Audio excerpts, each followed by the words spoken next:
I know people get sad about it. I actually grew up myself without a dad, and people do get sad. They're like, you didn't have a dad? How did you learn to shave? Your little no-dad face. Who taught you how to walk on your little no-dad legs? It's not that big a deal. Too many people have not had dads and done something good with their lives. Pretty big list. We got Barack Obama, no dad. Jack Nicholson, Jay-Z, a lot of the NBA. It's a very successful group of millionaires. I don't think LeBron's ever coming down the court sad, like, I wish my dad was here to see this. No, he's like, there's a Maserati in the parking lot! People get real sad about it. Somebody asked me once how I learned how to play catch. They were like, without a dad, who taught you how to play catch? I'm like, gravity. It's not a hard game to learn. You keep your hand open. When something hits your hand, you just close your hand. Not like me, not having a dad, you throw something at me, it just hits me in the chest. You go to throw some keys, I'm like, what's wrong with you, man? You know I didn't have a dad. Set them down and I'll go and get them.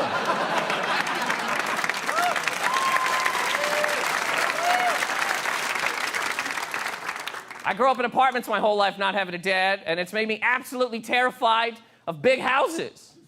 I don't know how anybody lives in a big house. In a big house, there's way too many places for murderers to be, you know?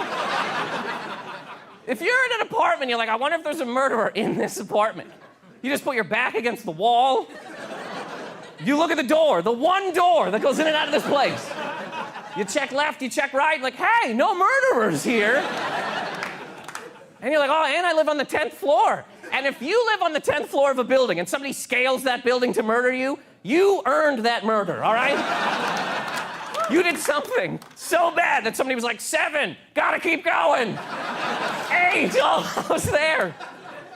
I'm just assuming people in big houses when they go to bed are like, wow, I guess I'll go downstairs and check the basement and all that, you know, make sure there's nobody down there.